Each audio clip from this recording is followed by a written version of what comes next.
House went to see it for himself.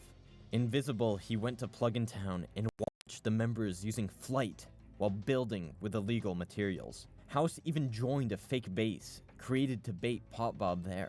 When Pop Bob appeared out of thin air, Housemaster saw undeniable evidence of the back door with his own eyes. He removed the Nether Roof plugin, but Plugin Town and their stashes of illegal items remained. In 2012, the gods were angry. Twice. XCC2 went to spawn to discover a lightning storm. A few months later, it happened again, this time recorded by Computer Techie. Housemaster must have been experimenting with lightning. These thunderstorms, or thunderstorms in general, will not cause any issues later on. I swear. Anyway, after Old Town was griefed, its members went in a couple different directions. The Judge Holden and other members like Willy Roof and JDW 99686 started traveling the Nether. Their friend Amalimix had the idea to build a base farther than anyone had ever before, 1,000,000 blocks out in the overworld. He reasoned no one would travel 1,000,000 blocks out just to grief. As they were making the journey, they invited Offtopia, but he declined in favor of making his own base. At the coordinates Nobody's gonna travel millions of blocks just to grief. And invited other members, the humble like griefer. 2b2t's rule of no rules also applies to the chat, and Chris Lighton was famous on the server for spamming the message, "Chris Lighton is the king of 2b2t. You mad? You mad?" This annoyed much of the player base. Aggravated with Chris Lighton and a couple other 1,000,000 base members, X0XP blew it up. No one even figured out Chris Lighton's real name was, in fact, N-word spammer. Meaning he doxed himself. I heard rumor that the player who figured this out was able to get Chris's mobile phone number and call him. This spooked Chris so much that he quit 2b2t forever. This is one of the first examples of 2b2t players taking things from the server into real life, but it certainly won't be the last. Another player displaced by Pop Bob griefing Old Town was Offtopia. While all that 1,000,000 base drama was going down, he was vibing. He found an island area in the sea and started building a new base there, with jungle trees and a wool farm he used to create a rainbow road. The base was hence named the Rainbow Islands. Somehow though, Pop Bob and Police Mike 55 got the coordinates and blew up much of the base. Seeing the damage, Offtopia decided to stay and repair it, but later on he got into an argument with Pop Bob. Offtopia mocked him, but Pop Bob pulled out the trump card. "You should be careful, because I know where you live." In Minecraft, of course. Pop Bob revealed he knew Offtopia was still at the Rainbow Islands. When Offtopia logged in the next day, he found the base in ruins and a bedrock cross, Pop Bob's signature. Enraged, Offtopia vowed to get revenge. He put on his best gear and brewed a secret weapon, potions of harming. Offtopia set out to spawn only to find Pop Bob waiting for him.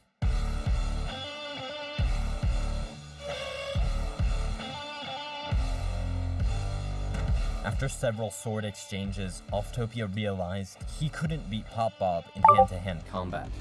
He had to use a different strategy.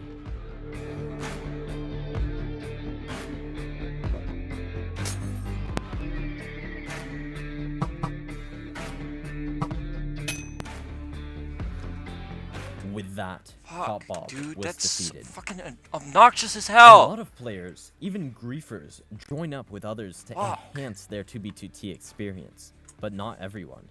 One player named Jang was perfectly satisfied flying solo. Tens of thousands of blocks from spawn, he embarked on an ambitious project, a wheat farm. But not just any wheat farm. The biggest sanctuary the server had ever seen. Over the next few years, Jang built pyramids, sphinxes, and of course, planted a lot of wheat. And I don't even have enough fucking cable for my controller to even put underneath my fucking blankets anyway, so it didn't even fucking matter. Didn't even fucking make a difference. God damn it. It was so respected that even Pop Bob visited it without griefing. All that fucking time I spent with my fucking cold hands plugging in my fucking controller, I can't even fucking use the damn thing. XCC2, Passio 5, Ziggy S, and some other players went to create a new base, and they contacted Cream of the Slop. Cream of the Slop was one of XCC2's friends from Plugin Town, and he wanted to get the location of Cream's stash of illegal items. Cream of the Slop told them where it was, and XCC2 and Passio 5 retrieved the loot, including spawn eggs and bedrock. At Ziggy Base, someone was experimenting with FreeCam, a newly created hack. FreeCam lets you fly outside of your player, almost like spectator mode. The experimenter discovered if you opened a chest outside of reach using FreeCam, then took items out, the items would become zeros. 0 items can be tossed or put into chests infinitely. This was a new duplication glitch. XCC2 and the others set up auto-clickers to fill chests up with these duped items. And God forbid I just be able to play the game. Posse used the duped bedrock to build a monolith from the Dead Space video game, something the 2B community named the Bedrock Comet. The Ziggy Base squad also built a bedrock wall damming up the ocean shore, and a bedrock bunker. When the base got different visitors, they decided to abandon it. These bedrock structures weren't the only fallout of the backdoor's illegal items. 2B2T updated to version Java 1.0 back in November of 2011, the Minecraft version that added the end dimension. But 2B players couldn't get to the end. Only 3 strongholds generated per Minecraft world at the time, and the chunks where the strongholds would generate had already been created. This effectively locked the end dimension. When players petitioned Housemaster to open it up, he refused. However, in March of 2012, XCC2 got his hands on a stack of end portal frames and wanted to open an end portal himself. In regular Minecraft worlds, every end portal is within a stronghold, so maybe that's the key. XCC2 and Police Mike 55 rebuilt an entire portal room by hand, placed the portal frames, and it activated. The 2 of them, with JDW 99666, killed the Ender Dragon, collected the Dragon Egg, and then dipped. However, another player, named Jack the Ripper, entered the new dimension, built a bridge hundreds of blocks from the main island, and started a base. He was far out of render distance of anyone standing on the main island, so it was impossible for anyone to tell he was there. Being hidden over the void in a dimension few people have reason to travel to is one way to hide your base, but you could just go really far.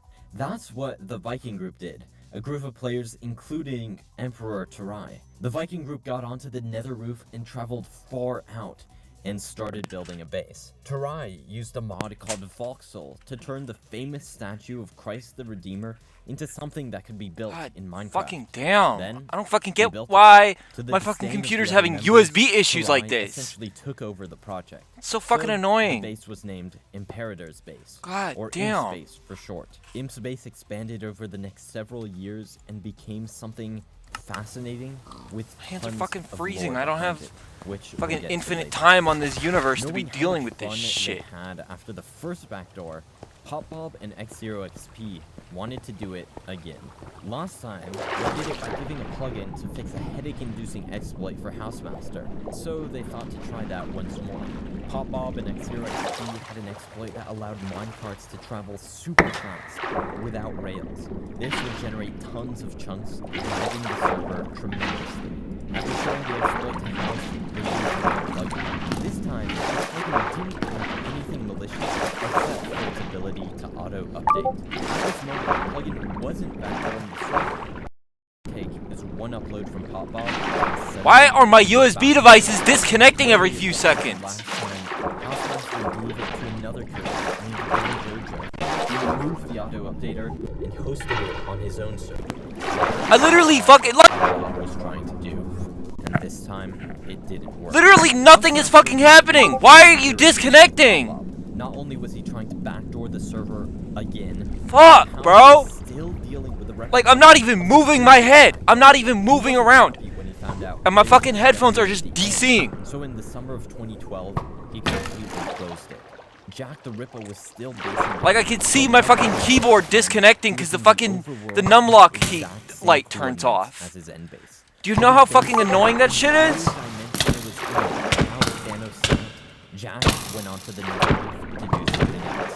He traveled so far, he made it 4.4 million blocks in the overworld, on the negative axis. He called this base the Lands.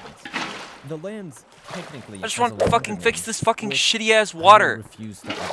Like, I don't even know what the fuck happened. It just looks like this. In August of 2012, and 1.4 a few months later. 1.3 brought written books into the game, and 1.4 brought the Wither. Written books were pretty cool because players could sign messages to one another, and create items. However, 2b2t players will find a way to exploit any feature, and books were no exception. XOXP was browsing a hacker forum when he learned of an exploit called the book hack.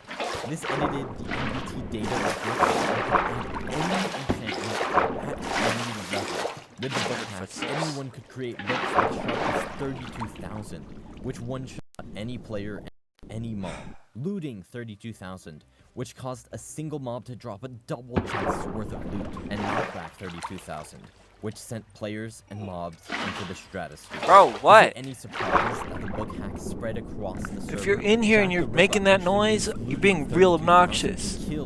He's not in here. Okay, then fucking I'll let you in. Damn. Fucking annoying though. All this shit. This fucking day sucked ass anyways. There's already too many fucking things going on. I'm tired. Which had famous players' names and X and Y numbers next to them. And the book was signed by Housemaster. Friggin' went around trolling people, saying that Housemaster had given him rewards to everyone's bases. New players were like, what? He can't do that. This isn't anarchy. The exploit only lasted 1 weekend, but it sure was powerful. The year is now 2014, and the month is March. A player named Dr. Zara, if you're listening, it'd be nice if you would fucking talk to me. Escaping Spawn and exploring the ruins. He called it the world's worst server So I don't because of the fucking have to toxicity. Dr. Zombie continues be by myself. to upload content on the server in this You don't have to be in a call or anything. Let's Play style. Just be nice to fucking hear from you instead of have nothing to work off of, because it fucking sucks. To experiment with different plugins. There, two groups met and built a base together. The first was called the Black Flag Group, and the second, Brad Pitt would. By Brad Pitt, I actually mean a certain leader from Germany in the 1940s, but I'll refer to him as Brad Pitt. Normally, what happens when two groups come together is someone does something that angers another player, the beef escalates, and then no one ever talks to each other again. However, the Black Flag Group and Brad Pittwood enjoyed working together so much that they decided to join into one group called Valkyria. When Housemaster brought back the main 2b2t map, Valkyria stuck together. The Valkyria base was built, and a lot of the credit for that construction goes to Sato86. At Valkyria, one of the members, Kino Rana, observed something strange. If you had a bow and used all of its durability, it would break, as it was supposed to. However, the bow would leave behind a ghost. The ghost bow couldn't be used, but it could be placed into an item frame. If this was done, when the item frame was broken, the bow would be back. Kino Rana tried to figure out if there was a way to get non-durability items into this ghost state, and it did. If you took items out of a minecart while in free time, as the minecart was sent to a nether portal, he could generate items out of thin air. He gave this dude to Valkyria, and they used it to become the most powerful group with the most powerful gear on the server. Sato used duplicated diamond blocks to build Valkyria's famous symbol, the eagle. Dr. Riddle, who was a member of Valkyria, stated that before this, Musa and 2b2t came together from outside sources. People who played together on other servers joined 2b2t at the same time and worked together. But Valkyria was different. This was the first time a 2b2t group was formed solely around people from within 2b2t. They were genuine 2b2t friends. As Valkyria's construction was coming to a close, many of its members were bored. When people are bored, their minds start to think, and one of the group's founders came up with the idea of invading Spawn. Sato said usually that idea would be refused, but the conditions were perfect. Every Valkyria was equipped in Kino's huge armor, strong enough to challenge any threat they could come across. A few scouts, like Drew Bookman and Hunter JD, went ahead, setting up farms to sustain the army. As part of their invasion, Valkyria decided to occupy the 2K2K, a symbolic place. They cleared out all the withers, killed a bunch of new players, but 2K2K soon fell to the griefers. The whole event lasted just a week, and there were no clear goals, no objectives, and little organization. It was labeled a failure, but set the stage for monumental events later on. This was 2B2T's first incursion. The Valkyria wasn't without drama though. Drew Bookman wasn't happy with the way Sato was running things, so he burnt down several houses, stole items from Kino's vault, and eventually left the base. A few weeks later, Valkyria was griefed, and all fingers pointed towards Drew Bookman. Because of this, he took a break from playing the server. Soon after the first incursion, some more stuff went down. Popbob had been sharing his hash code with XP, but stopped letting XP use it. Except those without a hash client, XP went on to develop his own, which he called the Brad Pitt client. The Brad Pitt client has quite a number of advanced features, including a hack that let you lock down water, a hack that showed you players' logout locations, and even an exploit that allowed you to teleport to your spawn point without losing your items. X0XP shared the client with the 2B community, but of course, it was backdoored. With a single command, he could get the coordinates of every single person using the client, which compromised the location of a ton of bases on the server, including Base and one of the players. At the same time, the video game magazine IGN posted an article and video on the 6 most amazing things I've seen in Minecraft. One of them was coming from Spawn. A storm of new players toured the server to see Spawn for themselves. Is Valkyrians being angry from the Brad Pitt client situation? Well, they're fired. Thus, the second version began with 3 objectives. 1. Destroy all new player farms and bases around Spawn. 2. Kill all new players. And 3. Protect XCC2 restored NFE. The Valkyrians built a spawn base and even built beacons and highways across the area. The second incursion lasted 2 months, and Sato estimated they killed thousands of new players. Sato had mixed feelings about the incursion though. He felt it had been too brutal and scared new people away, players who couldn't become regulars, and even new friends. After the incursion, Sato invited Jack the Ripper, XCC2, and others he met during it to rebuild Valkyria, which they renamed to Valkyria 2.0. Soon though, Drew Bookman rejoined the server and was coming after Valkyria again. Someone gave Popbob the cords to the base to defend it from Drew. Big mistake. Popbob showed up at Valkyria, so Sato ordered it to be abandoned. A few months later it was griefed, but even a decade after the fact, we still don't know exactly who did it. These days, 2B2T has hundreds of players online at any given moment, but back then, the player base was much smaller. At the time, Housemaster was paying for the server out of his own pocket, but that was unsustainable. In September 2013, House posted on the 2B2T website that the server needed $90 a month to keep running. If not, he'd be forced to shut it down. This donation goal was pretty steep, and there were some months when XCC2 and Octavia fully funded the server themselves.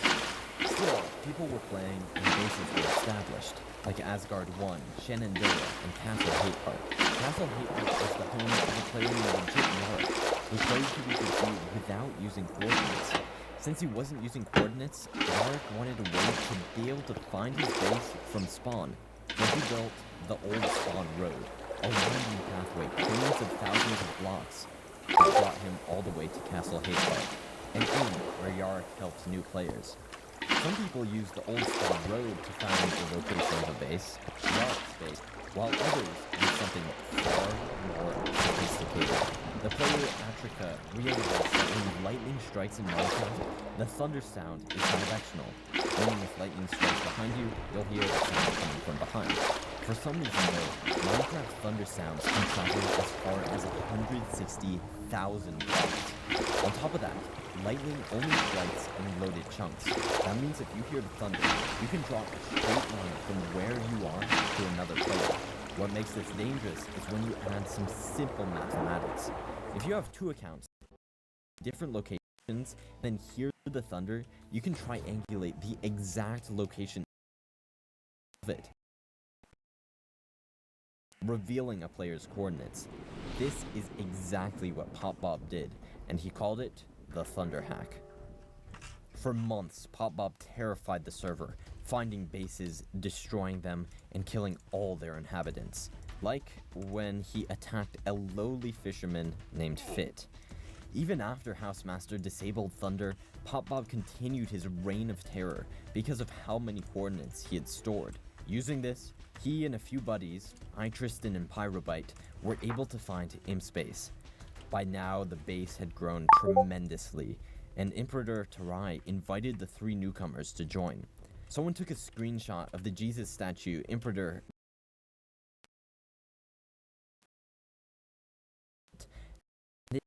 actually became the background for 2b2t's website, representing the family-friendly Minecraft server values 2b2t so wholesomely espouses. For years, PopBob had been up to no good. Tristan and Pyrobite were just getting started. In December 2013, Tristan became acquainted with Housemaster. House was looking for help from coders in the community, so Tristan and Pyrobite stepped up. They created a plugin that made it impossible for players to access the nether roof, and fixed an issue with anvils. The plugin looked legit, so Housemaster ran it. Looks can be deceiving, because there were malicious lines hidden within the code. For one thing, Tristan and Pyro wrote it, so they could still access the nether roof if they were riding an entity. Secondly, the anvil fix actually allowed them to get infinite items. If they added the string /0xA7 to the end of an item name, it would become negative, and we know how dangerous negative items are. The most insidious part of the code, though, the ability to get admin access to the server. They created an incredible amount of illegal items, like player heads. Okay, so gas this stupid and ass weapons and vignette armor, thing going on with here. enchants This is at a level realistic air mode. 32,000. This is Pyrobite created a weapon he called from, the 666 sword, I think a CO2 diamond buildup. sword with sharpness So, 666. that's what's going on. They also did something that wouldn't be discovered for another 4 years. He removed the plugin, but this wouldn't be the last time Tristan and Pyro got away with something this insane. On New Year's Day, 2014, some strange stuff was going on at the lands. If you were there in spectator mode, you would have seen Jack the Ripper hanging out with his friend Zarviar. In a third player, Zarviar won. It wasn't an alt of Zarviar, it was actually a clone. And when Zarviar's clone was killed, it dropped all of his items. Zarviar had accidentally discovered a duplication glitch, but he didn't know how to replicate it. Jack the Ripper started experimenting and learned that the server would kick you if you sent a chat message in the same moment you joined, as long as you were riding an entity. This created a clone to duplicate an entire inventory, but it had a problem. The clones showed up as actual players in the tab list, with a number on the end. Even when the clones were killed, they were still on the player list. People got suspicious, but the dupes claimed, oh, these are just bots. If too many clone groups were on the server, it would completely crash. Because of this, Housemaster stepped in and patched the duplication glitch. According to Jack the Ripper, 2b2t's main map was down from March to June. The main server was struggling with equivalent lag, and Housemaster was trying to figure out how to deal with it. But when people got back onto the server, things were pretty much back to normal. And by normal, I mean angry and ready for destruction. One player named Javazar had joined 2b2t and was bragging about how he was going to destroy every old player base and monument on the server. He said he'd destroy Passy Town, he'd destroy anything, he'd destroy the Valley of Wheat. This got on everyone's nerves, and they wanted to do whatever they could to stop him in his tracks. Someone caught rumor that Jabazon was staying with Ormonger, a player who mostly kept to himself. Potmob had Ormonger's force from the Thunderhead, so people got prepared for the invasion. According to both Jack the Ripper and the infamous griefer Jerry 2013, as many as 20 people invaded Ormonger's base to destroy it. This invasion included Bob, Jared, XCC2, iTristan, and Pyrobite. Did I put you in a bucket? Ormonger, of course, was furious and sought vengeance on the people who had wronged him. At the end of July of 2014, a strange and now infamous message appeared on the 2B2T website. It said, Housemaster has left 2B2T forever and is no longer in charge. The server will continue like normal though, and will be operated by an anonymous friend. Most people believe that anonymous friend is George Bush or him, but we can't be certain. 2B2T players do believe this message was for real and not just a tool, because the server owner's personality, especially how he communicated in emails, changed after this post. For the sake of simplicity though, I'll continue to refer to running this pack at 30 FPS right now is kind of nuts.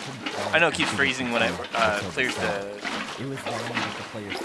garbage collector, but like it's doing really well. 26,000 blocks south of Spawn, thieves started binding.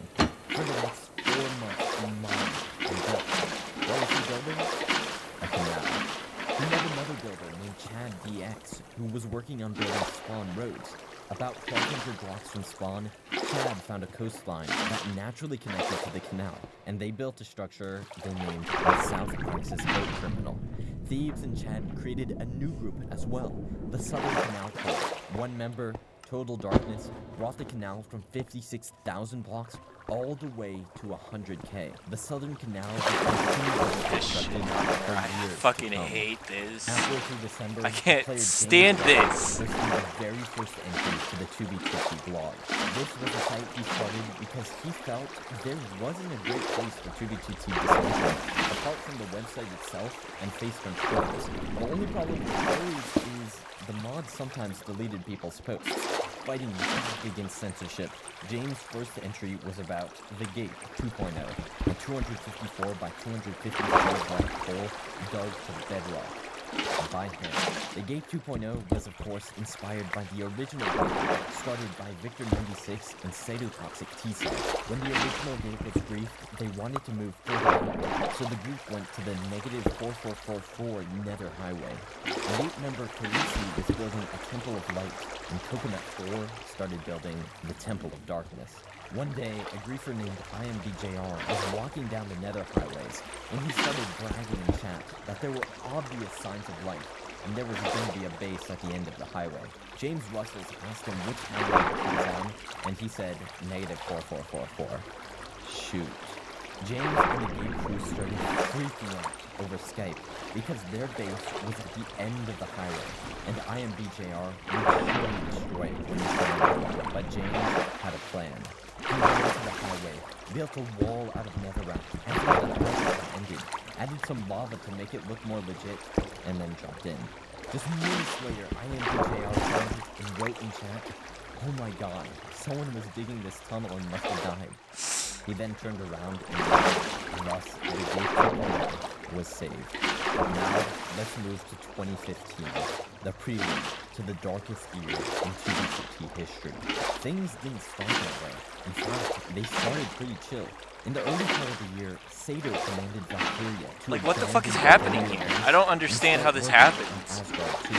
Asgard 2. That shit is stupid. Its members included what must be half of every player I've mentioned so far, and a great many I should have. Things were going well until the coordinates went public. Some say it was leaked by an anonymous player, others say it was Sato himself who did it accidentally. In any case, Ormonger got his hands on Asgard 2's location and was on his way, hoping to get retribution for the uncalled-for attack Valkyria had conducted against him. Like, I can't imagine that this is doing a whole lot good for the performance of the server. Incited a third incursion. Valkyria would go to spawn and create ginormous bases to occupy it. The first would be Wrath Outpost. And when that fell, they'd make another, continuing through each of the 7 deadly sins. There was also a Hypebeast base, representing the 8th deadly sin. The only purpose I can see is to flex on new players. Pyrobite still had an infinite Ender Chest item, which could be turned into infinite obsidian. With this, the Valkyrians designed and constructed the Wrath Outpost. A massive, and I mean massive structure. The centerpiece, a single block of bedrock, placed by pirates. People tried to take the rest Stop! but it wasn't going to happen. I didn't do anything! Kristen, Pop Bob, and Jerry 2013 got the joke of Valkyria Henry. When Henry was vanquished, they began to lava cast. Akira! Soon, reinforcements arrived. Sato 86, Jack the Ripper, and Fit, all others What the hell? and fought off the invaders. Both Jared and Pop Bob hurled away in combat. Pyro then used his infinite block of TNT to destroy the lava coast. During the incursion, 2 new players, Kid and American Oreo, were walking to their base when they were a Valkyria member. Not knowing what the third incursion was, Snid and Oreo killed the Valkyrian. Within 15 minutes, Sato appeared, decked out in mass gear, and killed Colt Snid and Oreo with ease. Colt Snid declared war on Valkyria, creating the Vortex Coalition, VOCO for short, a team of players set against the server's most powerful group. Despite this opposition, Valkyria occupied spawn for an entire month, and the incursion was deemed a major success. With everyone focused on the incursion, Jack the Ripper realized something. Everyone, and I mean everyone, was busy at spawn. That meant there was a quest, well, not just one quest, an entire dimension really, that was utterly neglected. The end. Maybe this was Jack's chance to finally build the end base he always wanted to. So Jack went to the end and followed a bedrock pathway made by a stupid walrus. Housemaster had implemented a plugin to patch holes in the floor of the nether, but it also patched holes in the floor of the end, meaning if you placed a block in the chunk, it would create a 16 by 16 bedrock platform. Anyway, Jack followed the pathway to a base the walrus built, and bridged away from that hundreds of blocks over the wall. Walrus did all the hard work of getting animals into the end, so Jack snagged a couple of those and started construction. Resources in the end are limited, but Jack had help. XCC2 showed up and gave Jack some of his infinite items: stone, wood, gold, iron, emerald, and beacon. Pyrobite also pulled up and gifted Jack infinite 5 elements. Those weren't the only illegals Pyro gave Jack. He also gave some player holes, pig spawners, a gas egg, and a singular piece of bedrock. Jack used the gas egg to convert one of the pig spawners into a gas spawner, and placed the bedrock at the bottom center of the base. Freezing it After in building this the water. main section, inspired by a giant stone temple Jack had built in the land, the base was really coming together. Jack called it Space Valkyria. Space Valkyria allowed Jack to have a secret base and still be involved in the incursion. He had a hack called Glide that let him walk over air back to the main end island. He could take part in spawn activities with ease. There's One a mod time, that he and the other Valkyrians supposed were to hanging out fix when some Jack started showering sound everyone like with an XP bottle he got from overflow Pyro. thing, but I don't know if It it's just applicable kept here going. or if it even When the spawn works on this shenanigans mod were loader. finished, all he So had I have to to do do is glide from the main end island back extra to Space Valkyria. look into But that. that wouldn't last forever. On May 28th, someone discovered the /tell exploit. I don't know On what 2B2T, the fuck I you just can did. send people direct Oh, I messages, put on the but boots. you could also send messages in mass to anyone within certain coordinates. With just a few messages and some quick maths, you could triangulate the position of anyone on the server. The only thing it didn't say was their dimension.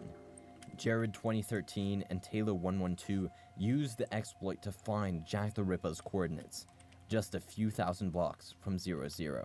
They checked the overworld. Jack wasn't there. They checked the nether. Jack wasn't there. That could mean only one thing. He was standing on a platform over the void in a hidden end base. That's how Jared and Taylor found Space Valkyria. Since the base was no longer safe, Jack knew he had to abandon it, even though it wasn't finished.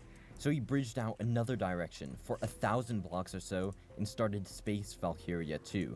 Even after Jared and Talo destroyed the base, Talo knew Jack was still in the end and taunted him. Talo sent Jack a screenshot of him breaking an end portal with a lava bucket and threatened to lock Jack in the end for good. If Jack died and all the end portals were deleted, his base would be lost forever. But Jack had everything he needed. He had all the materials he needed to construct an epic base and a client that made it close to impossible to fall into the void. Knowing it was the only way to keep himself safe, Jack went on an ult to all the end portals around and destroyed them, laying Talo and Jared in the process. This gave Jack a complete monopoly over the end dimension. With that security, he built Space Valkyria 2. When the third incursion was complete, a number of Valkyrians went to the new Aurea City, founded by King's Law and Takrav. King's Law built a gold farm and housed an assortment of builds in various places, like King's Law's Coliseum. Aurea wasn't the only city founded after the third incursion. Orlando, and Drew Bookman worked together to create King's Landing, and invited a bunch of other people, like Yellowstone Joe and Tristan as well. Tristan leaked the chords in chat when trolling Oremonger. See, those damn freezes are getting When that happened, most of the players went to Kino Rano's base, Kino, which was also known as KGB. Many of the cinematic recreations you see right now are made with world downloads collected by Project Vault. Project Vault was started in the fall of 2015 by Spartan 512, who hosted famous bases on a separate server. Not long after that, Vice posted an article about 2v2t titled The Worst Place in Minecraft. The author describes joining the server. He writes, green fields, blue sky, cutest sheep, quaint canvas. That's what I anticipated, but this isn't what I see around me. This is some unforgiving cyber wasteland, a hellish, pixelated world where one wrong step will lead not only to my death, but to public shaming of my virtual ignorance as well. I survey my surroundings one more time, plot a descent route, and take my first step. I immediately slip and fall what would be a real-world 75 stories onto the basement floor. The chat log announces, Andrew broke. Great job, a random player types. This article spurs on. But that's not to say there couldn't be people as well. Two workers on dawnbreak wanted to create the first organism on the server. Once they found a spot, they met up with some Paul Source Jr. and discussed which organisms to build together. They planned out a tree monument named after the world tree from Norse mythology, Yggdrasil. They underwent Sudahan to build assorted resources, while documenting cobbles. When the tree was partially complete, it was struck by lightning and burnt down. To prevent this from happening in the future, DocSmurf made a world download of the area, used World Edit in a single-player world to create a perfect glass dome, and brought the schematic back to 2v2t. The only problem was, this would require 150,000 pieces of glass to do. The four base mates of Yggdrasil excavated an entire desert, built the dome, and finished the tree with an additional 8 custom modules. This place is pretty phenomenal. Pyrovite and Tristan released a direct client called Let's Stop Development. One of Tristan's friends named Clyde continued to update it, but added a backdoor. If he typed a specific string of text in chat, every user of the client privately messaged Clyde their coordinates. These chat messages were supposed to be hidden, but Clyde made an error in his coding. Because of that, if the codes were in the network, they were fully visible to the person that sent them. Word quickly spread that Clyde was backdoored, and of course, no one used it after that point. During all this time, the 2v2t website was not functioning. Housemaster stated that the server didn't have enough money to keep it up, so he sent a $250 payment. This took a great while to get to, but when it was finally reached, nothing happened. Some people think that money went into other server costs, but even Somebody's fucking breaking the laws. Johnson may have had enough money to host the website, but not design it. Emperor Ron wasn't happy about this, especially he was responsible for a fair percentage of that $250. With the help of Tristan at the time, he clearly set it up. 2B2T's website was alive in business, and all was well. Not all was about now. A couple months before, Tristan, who'd been living at InSpace, was in a Skype chat with Jared 2013. Tristan shared the wrong screenshot with Jared, and that screenshot accidentally leaked the base's coordinates. The two of them were friends, so Jared didn't do anything with it. However, when they had a falling out, Jared used the screenshot to get to InSpace. He pulled up and destroyed it. At least, that's what everyone thought. Jared griefed the base, yes, but he later heard rumor that it wasn't destroyed, that it was in fact fully intact, concealed in a secret location. And this wasn't 2B2T's only odd occurrence at the time. In early 2016, strange things started happening across the server. Fight me on land. Rumor grew. Fight me on land and see what happens. In the east, whispers of a nameless fear. Illegal items appeared, like 32 caves, Come on then. spawners, Come on then. bedrock. You think you got what it takes? These were brushed off as remnants of Tristan and Pyro's backdoor from 2013. But things weren't adding up. Then an exploit emerged as well. The bed teleportation. This was powerful enough to allow you to travel millions of blocks in a single moment if you set it up correctly. Here's how it worked. If you slept in a bed and then placed another at those exact same coordinates and the same orientation in the nether, you'd respawn in the nether. So if your bed was at 1,000, you'd respawn in the bed at 1,000 in the nether. If you then went portal, you'd be at 8,000 in the overworld. There, if you slept again, you'd respawn in the nether once more. As long as there was a chain of beds you could ride, your distance would increase 8 times every time you did it. Jack the Ripper, still at the lands, had a bed chain to get there, and he brought some friends. Jared 2013, learning about this, became enraged and tried to get there himself. Jack ordered the final link in the chain to be broken, and it was, stranding Jared millions of blocks away from Jack's base. But by sheer force of will, Jared and Taylor built another bed chain in secret, but once again, the final link was broken. And then the unthinkable happened. Out of nowhere, Pop Bob logged in at the final link and reconnected it. Jared finally had a path to the lands. He and Taylor 112 arrived wielding 32k swords. The lands didn't stand a chance. This group, Tristan, Clyde, Taylor, and Jared, were named the Tyranny. Where did these 32Ks come from? James Russell's, Kane's Law, and Jack the Ripper went to investigate. They discovered some Minecraft region files on iTristan's GitHub page and extracted their coordinates. Kane's Law and Jack traveled to the location on 2B2T itself and found a massive illegal item stash full of. Why would you store 32Ks region and files? other Of all items. things, why The would you stash store had region clearly been files on a brought into fucking the server on with GitHub, World bruh? War. There were even The hell? barrier blocks. Barriers were added to Minecraft long after the 2013 backdoor, so this was undeniable evidence of a new backdoor. Checkmate. Case closed. Backdoor exposed. Except, maybe not. Tristan claimed that he and Pyro created stashes of every item ID in the game. When the server updated versions, the IDs stayed the same, but now new items, like barriers, took their place. This was a valid argument, apart from one tiny pickle, something discovered by Yellowstone Joe. Yellowstone Joe also saw some region files, went to their location on the server, and uncovered the remnants of a world-edited stash. There weren't any items there, but the stash was in new chunks. Tristan could no longer deny he had admin access, and this is when the chaos truly began. No longer with anything to hide, the Tyranny held nothing back. They reduced Kinograd to dust. They ravaged Space Valkyria too, then created an end portal out of thin air, exited to the overworld, only to go straight to King's Landing. The lands destroyed. KGB demolished. Space Valkyria 2 annihilated. King's Landing obliterated.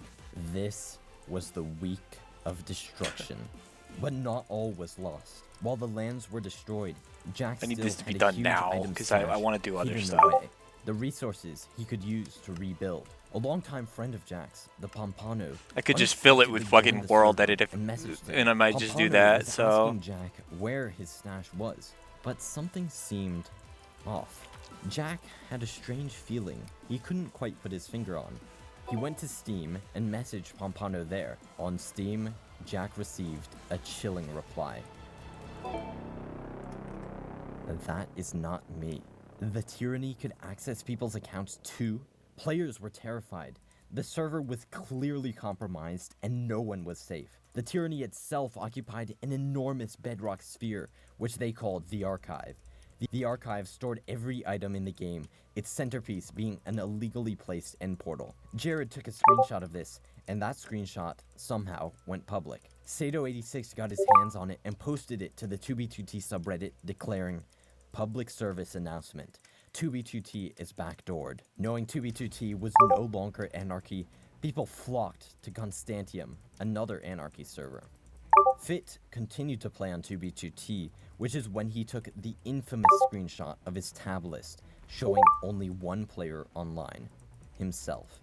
Months before, a Chinese database breached, leaking the usernames and passwords of millions of people. Supposedly, the George Bush 420 admin account's details were on this list, but that was just a cover-up. So what actually happened? Well, the website Tristan gave to Housemaster was laced with code that gave him backdoor access to the server. Code which Housemaster ran on the same server box which runs 2b2t. You'd think House would have wised up to Tristan's schemes by now, but remember, this wasn't the original House. This was the anonymous friend. Some claim that House was actually working with the tyranny, but we can't know for sure. House removed the backdoor, parallel but GC the damage does was done. People some didn't damn trust the work, server doesn't it? anymore. With the player base dwindling, Yellowstone Joe created a post on the r/Minecraft subreddit about the oldest anarchy server in Minecraft. Someone influential saw that post, a YouTuber with over 750,000 subscribers. His name? The Camping Rusher. June 1st, 2016. The day 2b2t changed forever. Sphere.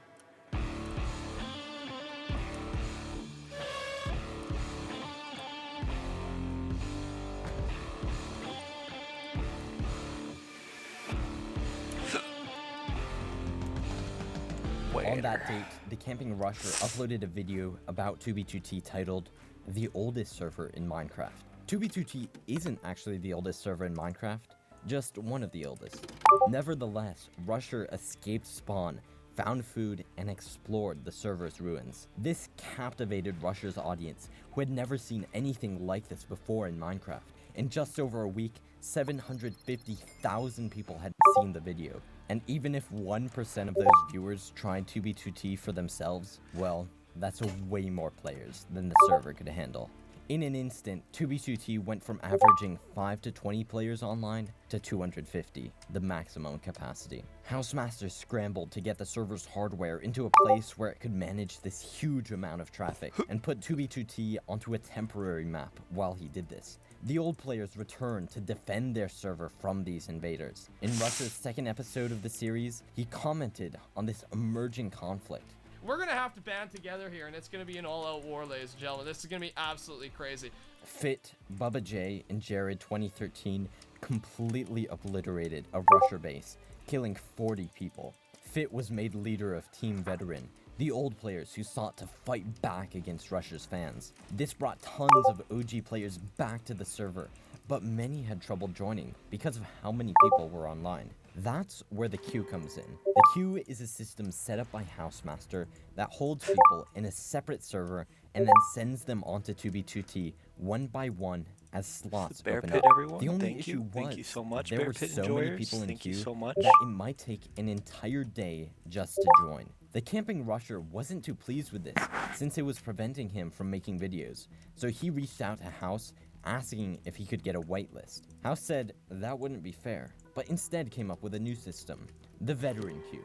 This was a separate queue for players who logged in before Rusher uploaded his first video, so they could enter the server faster. Since Rusher obviously joined before he uploaded the video, he got veteran queue and all was well. Beyond this though, Rusher helped House implement the priority queue system, where anyone could pay $20 a month to get onto the server faster. For a long time, the queue actually ran through Rusher's own server, the Archon. The revenue generated from this allowed House to invest more money into the server, purchase DDoS protection, hire developers, and buy more powerful hardware to handle the hundreds of people at a time. Now that the server was stable, let's talk about war. The Camping Rushers fans were nicknamed Rushers, and they were everywhere. Team Veteran called for a new incursion, the fourth in the server's history. In an attempt to contain the Rushers at spawn, Team Veteran built a 500 by 500 lava wall. The Rushers fought back, and the lava wall was unsuccessful. After being on the run, the Camping Rusher himself started building a base. Team Veteran found it and destroyed it. They also tried to flood spawn, but this failed. But that's when they built the trench. Basti VC designed TNT duping machines that could explode all the way down to bedrock, creating a large barrier for the Rushers. Team Veteran also managed to destroy Nether spawn, but a new threat was emerging. The OG 2B players weren't as powerful as they thought, and part of this was because of a change that went unnoticed. Months before, Minecraft released the 1.9 combat update. Apart from adding shields, elytras, and changing attack speed, the 1.19 update nerfed protection. Back in the day, Protection 4 was so good, you could only kill people if their armor broke. But after 1.9, people in maxed out God gear could die. And that's not to mention the explosives. A new form of combat emerged, crystal PvP and bed bombing. Trying to sleep in a bed in the Nether explodes it, as does punching an end crystal. And these explosions can take out anyone in a single boom. But what made it worse, as Jack the Ripper described, is the veterans would respawn at their bases, but the Rushers respawned at spawn. So they got all of that sweet God gear. And that's when Team Veteran took a huge blow. The 2v2T monument that had stood for years, respected by all, even Pop Bob, was destroyed. The Valley of Wheat was in ruins, and the Camping Rusher was blamed. But actually, a new group was responsible, the Resistance. The Resistance was an organized operation set against Team Veteran, but Team Veteran wasn't going to go down that easily. They sent a spy to infiltrate the Resistance and feed the locations of their bases and stashes. This knocked the Resistance down. Still, Team Veteran wasn't the only one being sneaky. Someone gave the Camping Rusher the location of Aurea City. How? Well, someone pretended to be an e-girl to swoon one of its inhabitants. That Aurea City member brought the fake e-girl to the base, and when that happened, it was game over. Kane's Law, Fit, and Yellowstone Joe self-destructed. On August 5th, Fit and the Camping Rusher met in Dark Souls Castle for a duel. After fighting long and hard, Fit emerged victorious. But this wasn't the end of the war. A few weeks later, the veterans faced the Rushers and Resistance for the final battle of the war, the largest in 2b2t history. Halfway through, the Resistance betrayed the Rushers and switched sides. The battle turned into complete chaos and carnage. Some estimate Team Veteran got over 10,000 kills on the Rushers, but the war ended in a stalemate. 10,000 kills in Minecraft is insane. And people got bored. Fit has been accused of orchestrating the conflict with Rusher for the mutual growth of their channels, almost like a live-action roleplay. If these accusations are true, then it worked, because Fit rocketed to hundreds of thousands of subscribers. Reflecting on the Rusher massacre video he made, Fit said, "You've got this grown man with a deep voice that's taking a Minecraft server this seriously, and he's killing all these people. He's just swearing like a sailor. He just does not care at all." Yeah, it's because it's a video game, man. That like drew people to the videos. With so many more players now on 2b2t, people were bound to discover some wild things. Before that though, remember when I said Brad Pitt refers to a certain historical German leader? I'll use the term pinwheel to refer to the symbol that leader liked to use. One Rusher named Grey Sage made a post on the subreddit saying a friend of his found a peculiar base. When Sage himself visited, he discovered an area filled with pinwheels, farms, and Ah, forts down yes. to bedrock. The base Pinwheels. itself was named Down to Brad bedrock? What the Pittville, fuck? and its owner, none other than George Bush 420, Jesus one of Christ. Get a Housemaster's fucking admin job accounts. instead Sage of walked making around and eventually swastikas to logged bedrock off. When level. he logged on Jesus. the next day, the base was gone. He said Shit, it's it was as if someone crazy. had used World Edit or turned back time. Rumors spread that the base wasn't deleted, it was moved. But what really happened to this base wouldn't get discovered for another 3 years. During the Russia War, Jared 2013, Willy Roof, and Offtopia were using a minecart dupe to supply the war effort. Willy Roof saw a Reddit post of an illustration someone had drawn and wanted to recreate it on 2B2T. Using materials from the dupe, Willy Roof and Offtopia transported their stash to an ocean and drained a large area over the next month. When that was done, they used TNT fly machines to mine the area down to bedrock. Other players soon joined the build, including Neda T and Jack the Ripper. One nether explorer named Burnsy found the tunnel they were using. Since he was chill, they invited him to the base as well. This base was named The Drain, and Offtopia made a video touring it. But in doing so, Offtopia made a critical error that doomed the base to destruction. He showed bedrock. This was an error that Fit himself made while showing off his Fitlantis base. An exploiter named Chrome Crusher discovered that bedrock spawns in the exact same pattern in every single world seed. Because of this, you can reverse engineer the coordinates of any bedrock pattern with ease. Chrome Crusher did this to find Fitlantis. As the exploit became more public, Fit saw the bedrock pattern of the drain in Offtopia's video and went to tour it. With the added attention the base got, the drain was abandoned by its builders before the Fourth Reich griefing group destroyed it. Okay. As I mentioned, Aurea City was demolished during the Russia War. Now homeless, Kane's Law returned to the location of a dupe stash he created years before. There, he excavated a staircase down to bedrock and hid the duped items deep in the earth. Underground, he burrowed a large chamber and built a tree at the center. He called this base Bodekin, and 15 people contributed to it. Around this time, the players Toshi and Vaxent founded a base called Wintermelon. They invited a bunch of people to it and got an insane advantage when one member, Mr. Chocho, discovered a new duplication glitch. He found if you toss items from your inventory the moment you disconnected, one copy would be in your inventory and another on the ground when you rejoined the server. In November 2016, that dupe went public. It was a little tedious to pull off, so Kino Rana and Clyde released a client that simplified the dupe and let players copy an entire inventory at a time. Of course, the client was backdoored, which gave Kino and Clyde tons of people's coords. And by tons, I mean close to 11,000. Rather than raid and grief people themselves, Kino and Clyde released those 11,000 coordinates publicly. Because Is it worth happened it? on November Risking 11th, all this your dupe was named items the 1111 for a dupe. client Jack that, the Ripper and his friend like- Alpha Computer used like, the dupe in damn, the end like, while preparing the for a phishing new scams in the massive Minecraft project. community are Later that insane. month, a player called Slappin' Bad Kids, bro, what are these names, man, announced the 5th incursion. At that point, Jared 2013 promptly took over. Why have an incursion? I honestly couldn't tell you. In association with the Fourth Reich, the incursion set the goals of removing all water and lava casts from spawn, leveling it to the ground, and building an obsidian wall around it. They failed, and the incursion didn't go anywhere. A couple new groups cropped up around now, the first being the Imperium, started by the Dark Emperor and dedicated to building. They began with a base called Arrowhead. Meanwhile, the Nether Explorer Burnsy made a post on the 2B2T subreddit announcing an ambitious project. He was going to journey to the Minecraft world border 30 million blocks out through the Nether. Tons of people were interested in this, and they joined to form the Nether Highway Expedition Group to travel the millions of blocks to get to the world border. This is one of the final big events of 2016, a year full of war and conflict. But it wasn't all that. Someone named Negative Entropy, with holiday spirit, built a Christmas tree in the middle of spawn.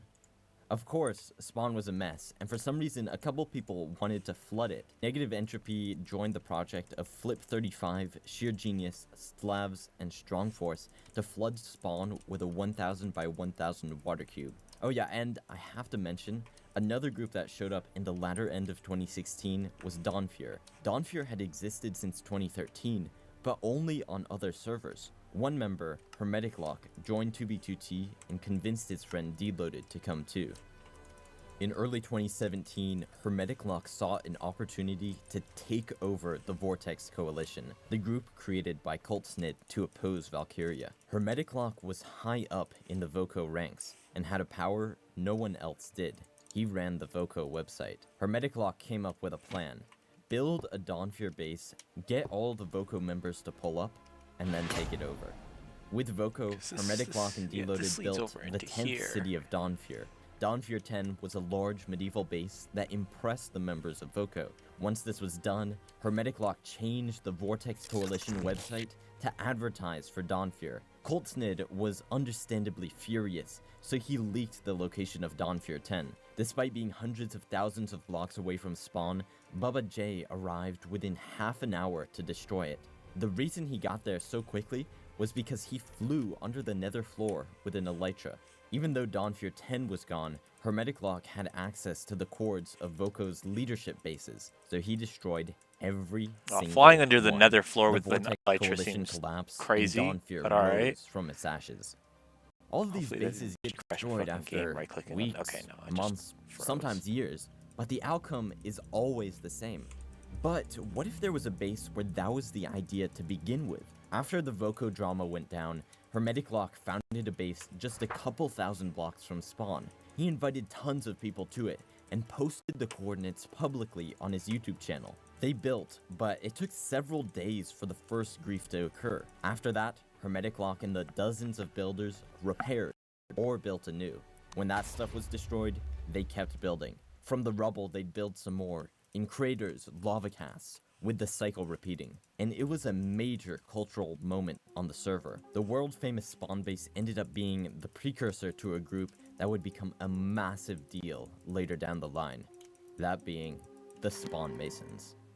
Speaking of spawn activities, another group popped up in February 2017 called Highland. Started by the Grand Lotus and Kasparov JR, Highlanders focused less on building and more on hanging out. They often went to spawn to trap people. Far from spawn though, over the endless void, Jack the Ripper began his biggest project yet, Space Valkyria 3. With the spoils of the 1111 dupe, Jack started construction of a gargantuan space station of quartz and purple stained glass, with reconstructions of different biomes, farms, and a meadow at the top, all centered around an end gateway. The saga of Space Valkyria 3 would continue for years, and it's honestly one of the craziest stories 2B2T has to offer, but I'm getting ahead of myself. In late February, the community was enraged. The reason why is because Kinorana and his friend made a map of an anime girl. That wasn't what was enraging though. What was enraging is Kinorana loaded 32,767 new maps, which reset every other map on the server. Damn. People were really mad about this, but it's anarchy, bro. What can you do?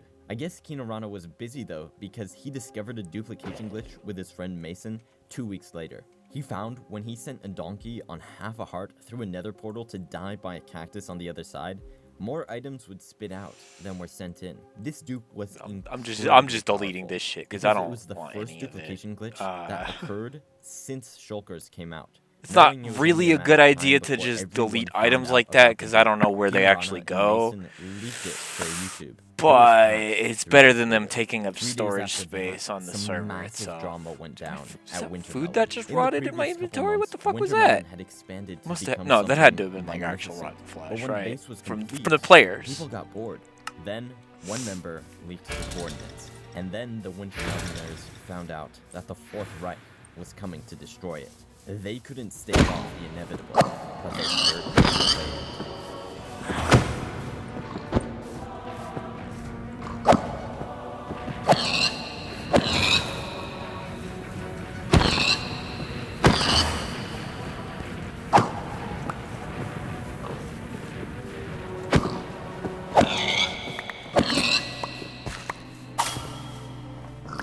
Wintermelon was annihilated, and the fledgling Spawn Mason group had a problem.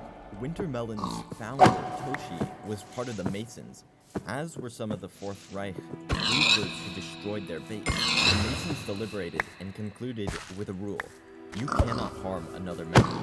This would really get spicy with drama that occurred later on at Toshi and Jackson's next base. Meanwhile, frickin' Bubba J and Ox 22 learned that typing /kill while riding a pig Let's take a look at the pollution that we're looking at. the server. So there's actually a lot of pollution in here and above it. It got so bad that Housemaster had Which to is disable a bit of an /kill issue because for we have this water around here, and I factions just of found Burnsy and the Nether Highway Expedition Group, or the Positive this X polluted Diggers, water made it to earlier. the Positive X world border. There, they discovered something strange. Discord. Outside the world border See if was a anyone said platform of anything. bedrock with two signs. One, signed by Pyrobite, said, "It's the end of the world." The other, "I Tristan was here. If you see this," went down. Dated December 7th, 2013.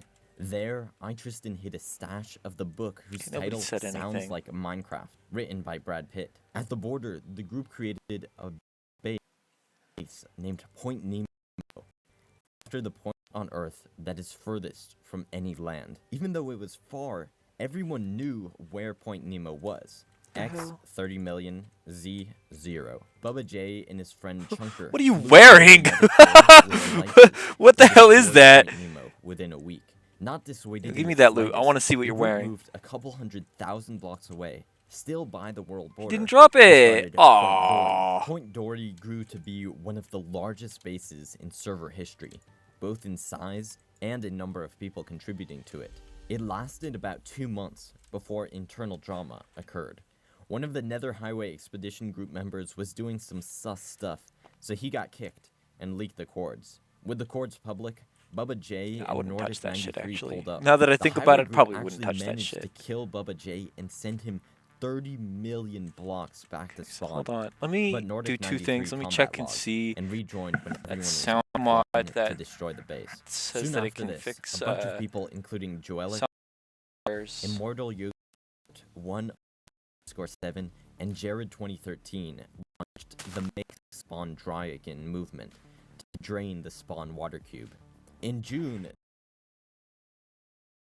to celebrate the year anniversary of Russia's invasion, 2b22 players flooded the server with lag machines, explosions, and edgy internet humor. Not long after that, the Spawn Masons and the Peacekeepers got into a conflict. The Peacekeepers killed a bunch of Spawn Masons, and then, for the next 6 months, the Masons destroyed literally every single one of their bases the day they were created. During all this, the Nether Highway Expedition Group was somehow still mining through Netherrack, because they reached the Positive Z world border. That July, Housemaster brought the server onto a temporary map to prepare for the new 1.12 World of Color update. When the update was ready for 2b2t, House also patched player heads, pig spawners, and enchanted glass. In the process, he also accidentally deleted sharpness off axes, efficiency from shears, and all dungeon spawners. Some people were angry about this, but Kinorana got his revenge by leaking the crafting dupe. For some reason, if you spammed a crafting recipe while dropping items, the item you dropped would turn into a stack of 64 when it was picked back up. This even worked with items that are normally unstackable, like swords, armor, and totems of undying. The dupe lasted 8 hours, but the damage was done. When Wintermelon was destroyed, Toshi, Vaxent, and most of that group pulled up to Summermelon, with some Okay, so notable there's race sound additions, limit the most simplified, and I gotta significant switch to being using. Crowbar 01. I'm Crowbar gonna had try been switching invited to Wintermelon, using but declined parallel because he GC. I was, switched at the time, server to use parallel working on a GC. solo build, So I'm gonna try and use that, see if Pretty that wild, fixes right? Once he finished, he joined Summermelon. Summermelon the very problems I'm quickly having grew with to my be quite client. large, but things came crashing down when Fit got the base's coordinates. Fit claimed Also, that a since I member of switched to Summermelon using had leaked parallel the GC cords on the of his server, own the base server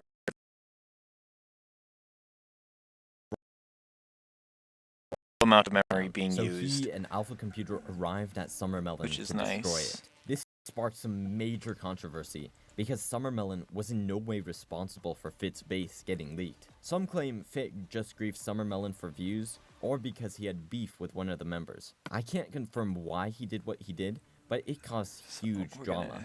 The reason why is because by this point in time, the Spawn Masons had grown insanely. They had weekly initiations of all kinds of players. For example, a single night's initiation included Fit, Sado86, and Jared 2013. Both Fit and Alpha Computer were in the Masons, but so were a bunch of Summermelon members. And after Wintermelon, the Masons had made a rule that you cannot harm another member.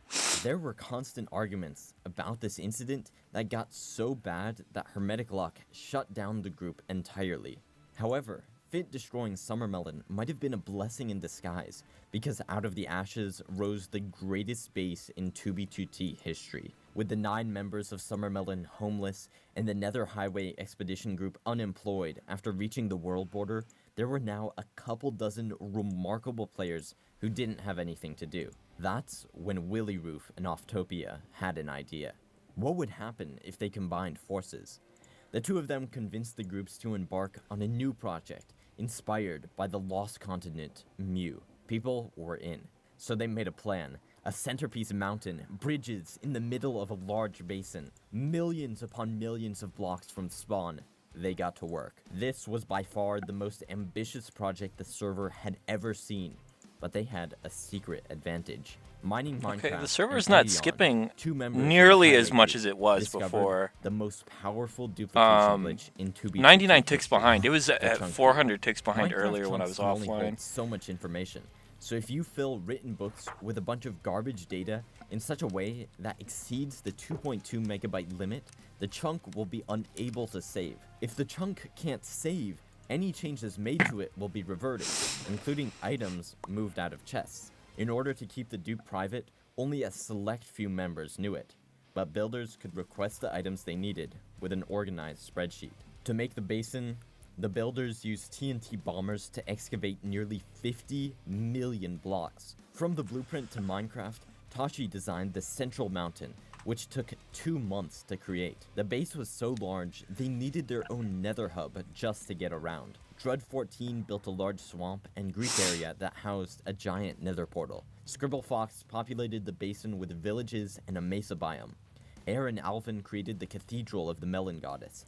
Eventually, the chunk dupe went public, and Thebes and Sound was able to put his full brain power towards making it efficient. He created a system so powerful, it could duplicate close to 64,000 items a second. Thebes used this to fill Stash 3, which had 10 double chests of shulkers of every item in the game. Whenever someone visited Stash 3, it would cause major server lag. Since it was hurting the server's performance, Housemaster had to remove it. He showed up to do this, and the Moo crew asked him if he wanted to join and build with them. Sound limit House said simplified yes. did not work. As it turns out, the 2B2T data center is actually at Mu.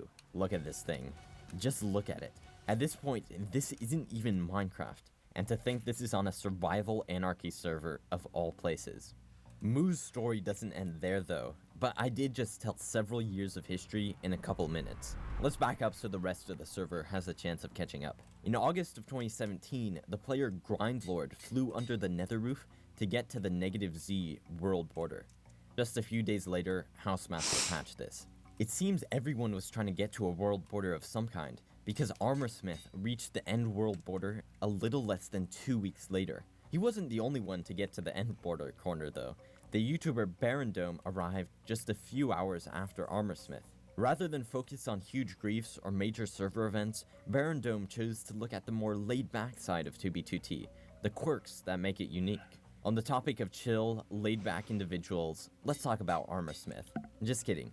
Armorsmith was neither chill nor laid-back. He had come to 2B2T with a mission. He joined the server with the single-minded purpose of trolling as many people as possible. Soon after he got to the end world border corner, he declared himself a god of the server and created a cult of personality called Armorsmith's Followers. Over the next few months, they built a lag machine that brought 2B2T's TPS to 0.5. They also griefed the old spawn road and built a titanic obsidian structure called the Wrath of Armorsmith at the start. Generally though, the way to get recognition on 2b2t is to build rather than destroy. That's how the artist Crowbar earned his reputation. I don't use the term artist lightly. In August of 2017, Crowbar began the mother of all keeps, a sandstone castle in the middle of an area he blew up down to bedrock. If you don't think Crowbar is an artist now, just wait until we get to some of his later builds. In September, the 2b2t player base had a big scare when a bunch of Spanish players joined because the YouTuber Elrich MC made a video on El Servidor más violento It takes longer to de tick Minecraft. when there's nobody online. Like I'm looking at the log and it's now saying 100. Like it slowly increased the tick times over the past few seconds. In this minute, the past couple minutes, pretty fast. However, as I'm Elrich offline. didn't end up making the series because of the server's toxicity. Halfway through September, a bunch of people completed Project Obsidian Sky, which covered a 500 by 500 area with 250,000 blocks of obsidian. And toward the end of the month, Housemaster made 2 changes that really angered the 2b2t player base. First, he disabled elytras. People were loading too many new chunks, lagging the server, and increasing the data storage the server needs to run. Fair enough, but elytras wouldn't return for close to 2 years. That was pretty bad, but House poured fuel on the fire when he removed Veteran Q. There's a couple potential reasons for this. The cynical take is House wanted the extra priority queue money, or it's possible that the queues were low enough as is that Veteran Q was no longer needed. On top of that, there was the genuine issue of people selling their Veteran Q accounts for hundreds of dollars. Whatever the reason, Veteran Q was gone, so the veterans were not happy. By now, 2 nether highways were built, going to the Positive X and Positive Z world borders. In early November, a player named Metrez made a post looking for people to dig the Negative X highway. So they joined together in the Negative X Diggers team. If you walked all the way to negative 850,000 blocks, you got an invite to their private Discord. They built monuments every 100,000 blocks in the Nether and million blocks in the overworld. They finished the tunnel on December 22nd and built a Christmas-themed base at the world border to celebrate. A little bit earlier in the month, Coltsnid started flaming the Dark Emperor, the leader of Imperium. Coltsnid had surprisingly revived the Vortex Coalition after Dawnfear's coup, and grew it to be one of the biggest groups on the server, right up there with Imperium. Voco declared war against Imperium, launching the Voperium War. As 2b2t wars usually go, they fought and griefed each other's bases, and then things calmed down. When Yggdrasil was finished, Sugaha and Daladev decided it was time to give 2b2t a break. Docsmurf and Sickness Man kept playing, but how could they possibly top Yggdrasil? Well, let's approach this one problem at a time. The first thing a base needs is a location, so they scouted around. When they found an ice spike biome, they built an ice farm, and then got to work. Continuing to be inspired by Norse mythology, Docsmurf named this Niflheim, the realm of ice and cold. Reminiscent of Yggdrasil, Docsmurf built a huge ice tree. He and Sickness Man bombed out a massive area, created a deep ice lake, and then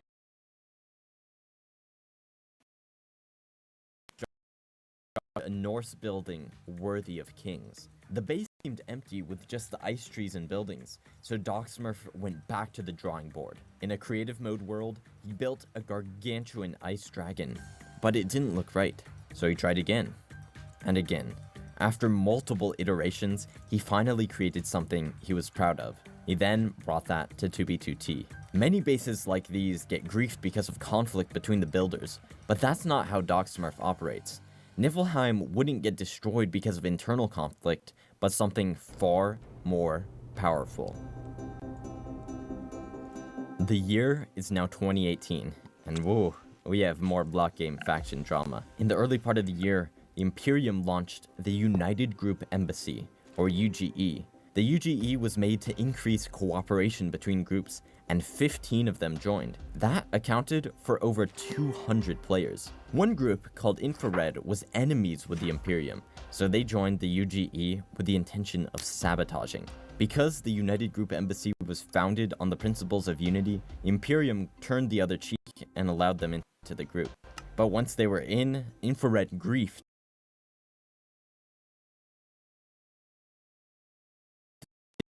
UGE's base, which was a blow to Imperium.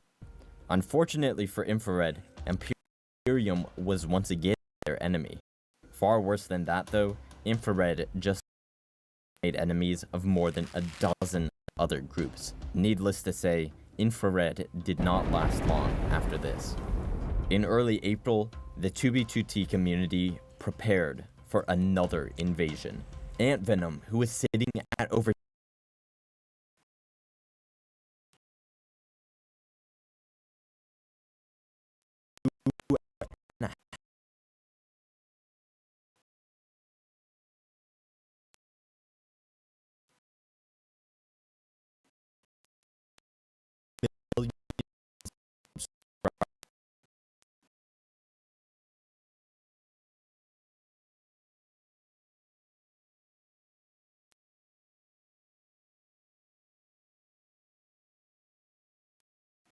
announced he would be releasing a video about 2B2T. Immediately, Sado86 called for the 6th incursion. He shared a link to a Discord server which spread across the community. At this point, 2B2T's queue was between 30 and 50 players, but Ant Venom's video could drastically change that. On April 3rd, he uploaded the video, The Face of Minecraft Anarchy. Ant Venom's fans, creatively named Ants, instantly flooded the server, and queue jumped to over 300 long. Jared 2013 came up with the idea of building a humongous obsidian wall 1,000 blocks around spawn, from bedrock to height limit. Thebes and Sound, the architect behind the Southern Canal, took charge. This would require more than 1.6 million obsidian. A shulker holds 1,728 obsidian, but because ender chests can be broken for 8 obsidian each, a shulker of ender chests is equivalent to almost 14,000 obsidian. However, they have to be mined, which is incredibly tedious. We were not able to produce obsidian fast enough to get the wall done in time. So that's when a stroke of genius came from the incursion. So, For the first time ever in 2B2T history, slave labor was used to accomplish a community project. ants were forced to mine ender chests or face immediate execution. If they completed 3 hours of labor, they were granted their freedom and rewarded with gear. The incursion had PvPers patrolling, killing any ants who tried to escape. Apart from the ants themselves, the incursion faced resistance. This mainly came from the cult of Armorsmith's followers, who established the anti-incursion movement. Armorsmith himself placed a bunch of withers and attacked Fit, while Fit was trying to repair the wall. This resulted in the famous clip, "Oh, my helmet's down! I got a log, guys!" Even though the wall wasn't the most effective thing to stop new players escaping spawn, the incursion was still a success because it united everyone around a single project. The next month, Fit released a video, The Day to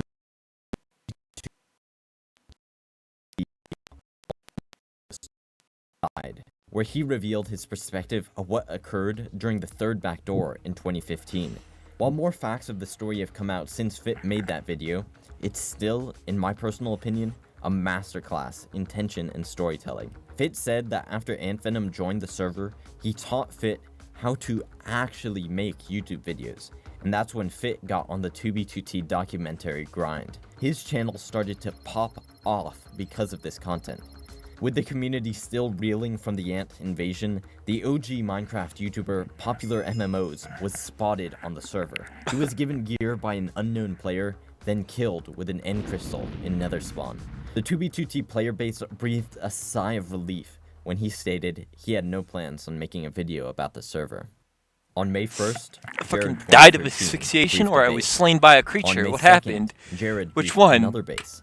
On May 3rd, he griefed a third base, and this continued, with him destroying a new base every single day of May. That's an astounding feat. Players were bewildered as to how he was finding all these coordinates. Clearly he had an exploit of some kind, but what? Rumors spread that he was exploiting map art, so the map artists of 2B2T pulled a Kinorana and reset all the maps. It's possible Jared had access to the new chunk trails module, a feature in hacked clients allowing you to see which chunks were newly loaded. Following these can sometimes lead to a base. Jared himself later stated that he got a lot of bases from people simply leaking coordinates, and the rest he got using natural terrain.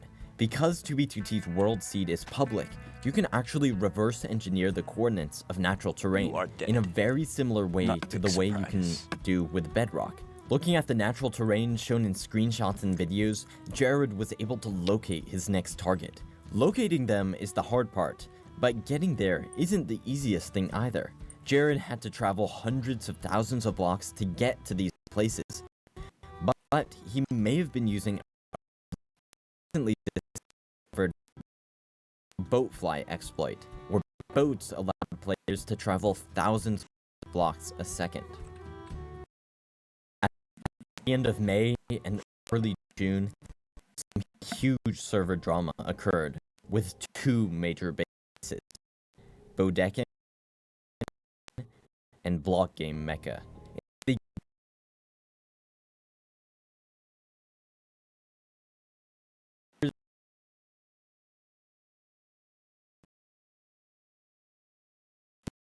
King founded Bodekin. It had grown tremendously. It now housed a large amount of rare and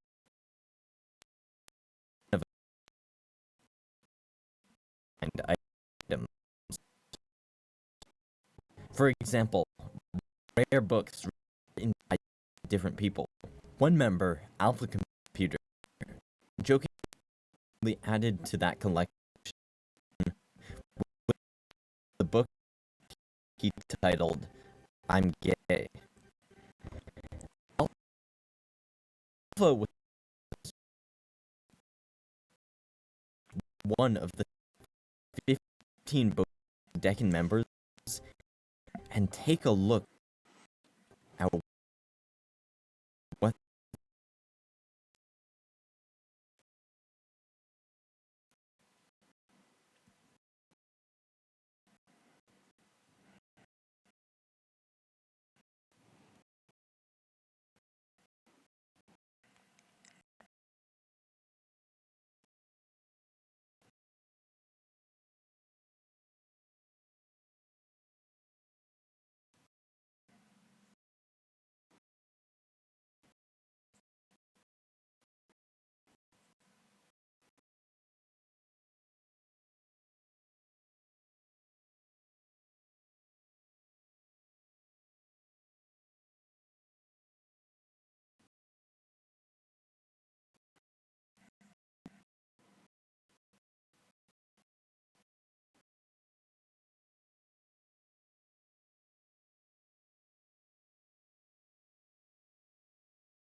got a great show for you guys this week.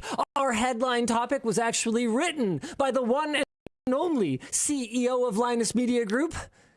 Oh, so I was going to say me for a second. No, I'm not anymore. Mr. Taryn Tong will be talking about the impact on our Creator Warehouse LTT store business. I didn't know it was written by him. Some of the tariff stuff that has been going on. I will give you guys a bit of a teaser. Good news, our shipments are no longer delayed. Oh. Yeah, so if you were worried about placing an order, or if you were wanting to cancel your order for your commuter backpack because you were worried it wasn't going to arrive in time. No, we've sorted everything out, and we're like, dude, the fire hose is freaking open at our 3PL right now. So sorry, Chewy said in chat, tariff Tom.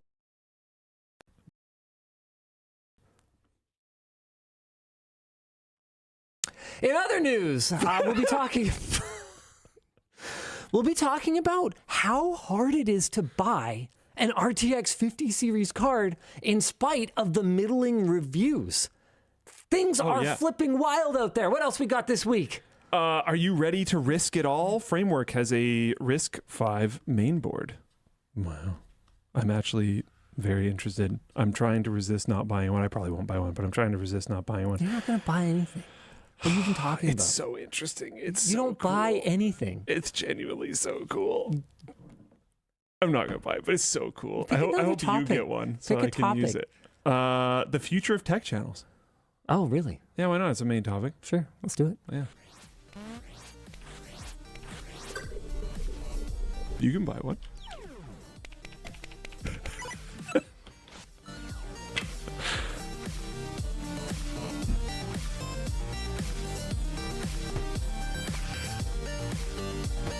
The show is brought to you today by Squarespace, Vessi, and Delete Me, and of course our wrap partner, Dbrand.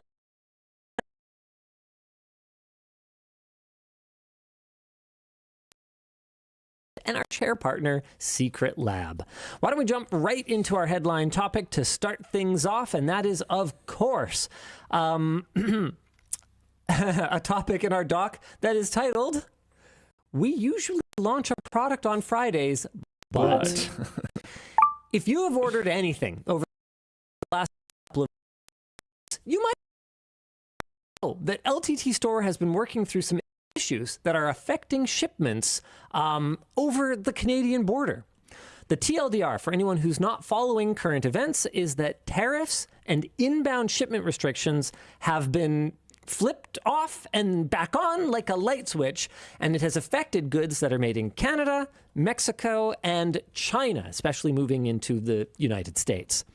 Because of all the uncertainty, we've been in constant communication with our courier partners on options to get our packages moving that have resulted in several false starts and some delays in shipping out products. However, late this morning, we got the green light from our couriers that our shipments should be able to resume.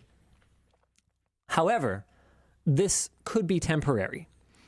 Our warehouse team has worked expeditiously all week picking and packing products. So just because we weren't shipping doesn't mean that there will necessarily be a huge delay in the actual shoving out the door of products. And we're trying to get as many packages as possible moving before the weekend. So that's before now, essentially. We want to make sure that as many pre-existing orders are in transit as possible before we launch any new products. So that's why we're not launching anything today. We did actually have something that was ready today, but we are not launching it. So we thank you for your patience as we work through this constantly evolving situation. And we expect the remainder of our commuter backpack orders and waves to be fulfilled within the next couple of weeks, which hopefully will be before any new light switch flipping happens around tariffs. I know there are a lot of questions about tariffs, and the delay in fulfillment is not how we typically like to operate, but we would kindly ask you to hold those questions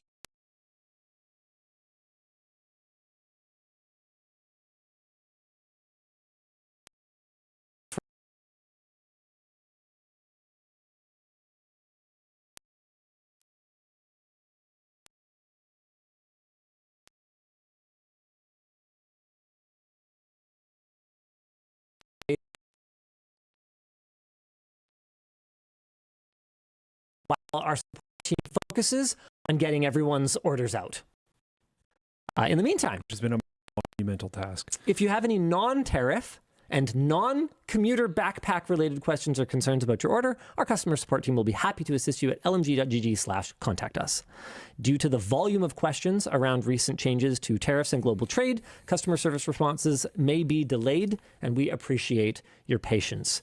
Man, it has They're been doing what they can. it has been a wild ride. We were talking about this in the pre-show, but basically, I think probably multiple times every day this week, I've had someone or other on the team ping me either with a message or a request for a quick 5-minute chat to kind of update me on the situation. And I got to say, I've actually been surprisingly zen about it.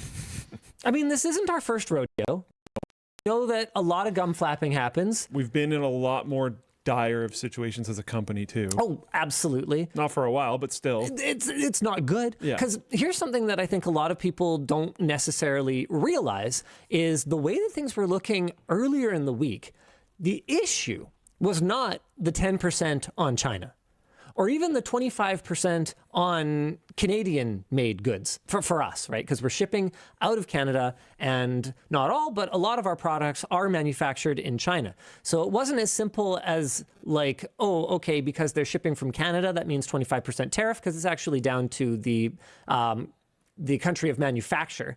And then you might say, okay, well, what, like 10%? Yeah, realistically, we could absorb 10%. The issue is not the 10%. The issue is that there already are tariffs on Chinese goods, Chinese manufactured goods, I should say.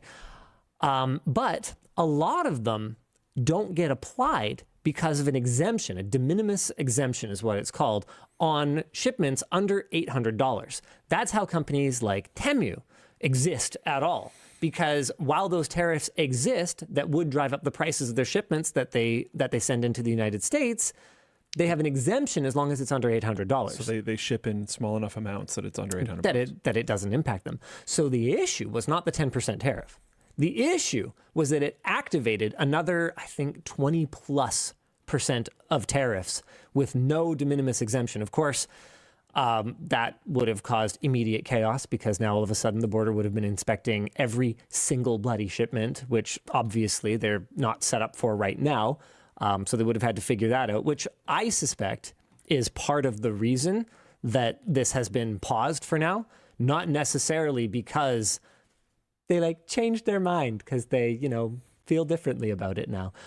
So if I was going to give you guys any conclusion from any of this, it would be if you want something from LTT Store, regardless of whether we're launching a new product or not,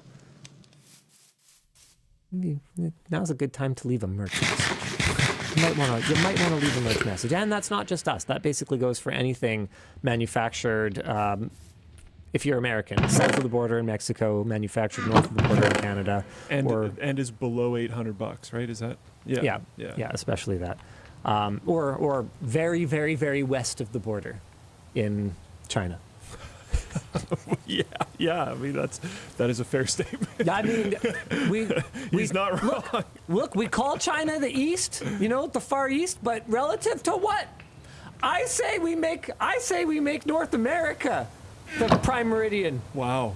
Yeah, that's right. Wow. So China's the West now. So you're raising. Europe is the East. Trump was like, no, it's the Gulf of America, and you're like, well, yeah, I will raise the chip. Yeah, let's go.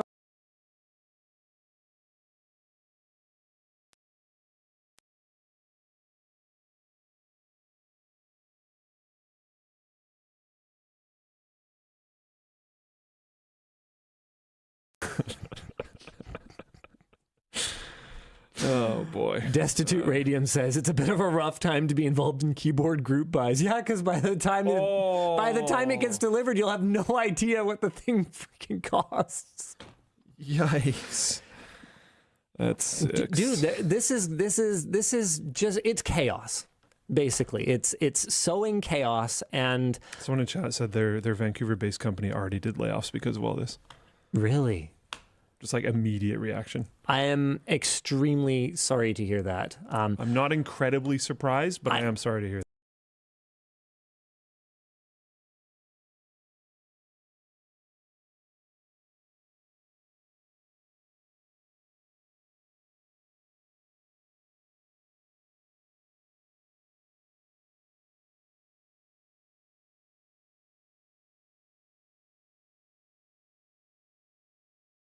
I do have to say that I suspect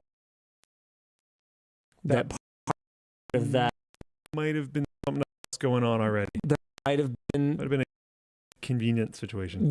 this might be a bit of a scapegoat, because as someone who happens to run a business shipping, manufactured goods, I don't remember what percentage of our customer base is in the US, but it's a big chunk. It's a lot. Yeah, it's over 50%.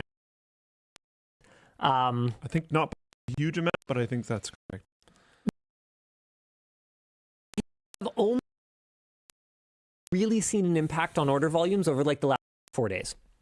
So if your company saw an impact on orders over the last 4 days and already let a bunch of people go, I would say that's kind of suspect. However, if your shipments are more based on contracts, and so you're doing volume B2B over the border into the States, then I could see this kind of uncertainty causing you to preemptively Especially cut if you expenses. operate with almost exclusively American customers, which does happen in Canada. And who may There have are called companies you like that.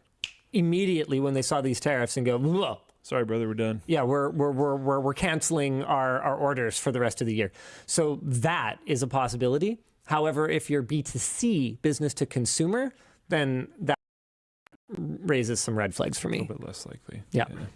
All right, what else do we want to talk about? That was it. We got through that pretty quick. A similar thing does happen, though. Like a lot of the return to office stuff has been revealed to be Basically just trimming headcount because they wanted to trim headcount. Oh, 100%. Yeah. 100%. That totally makes sense. Yeah. All right. Back to standard topics. Should we jump into the... What should we jump into? What's different on this framework thing? Ready to risk it all, this topic? I don't know.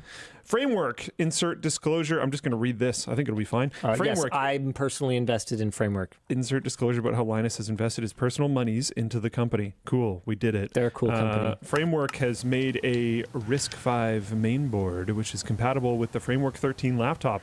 It features the Star 5 JH7110 processor, which has 4 Sci5, is I think the way you're supposed to say that, U74 cores. The board comes with 8 gigs of LPDDR4 soldered memory and uses microSD/eMCC storage.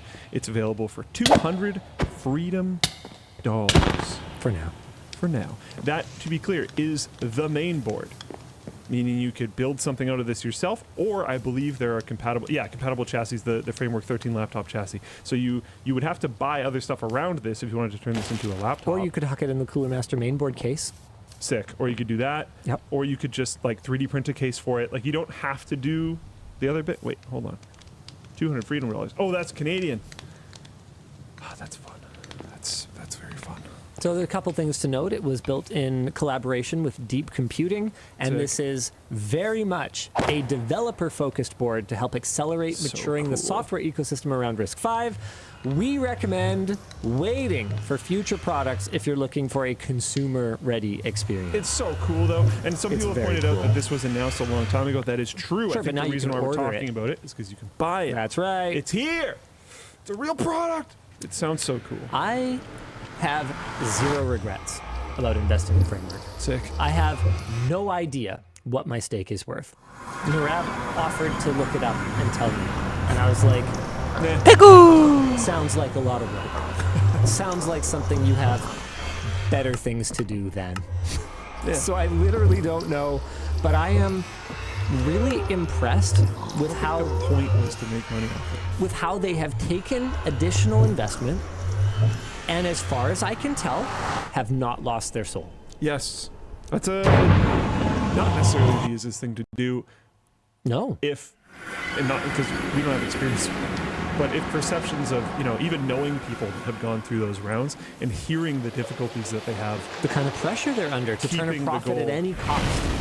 At any cost. or not even turn a profit, to force an increase of user count for whatever reason, or to do something that Yep. isn't really the thing that they actually Because a want to do. lot of the time, the investors you have now are ones that you may rely on again when you do another round of funding. So if you are not listening to them, or at least making them feel heard, that could hurt your chances of survival. I am so glad that we've never taken outside money.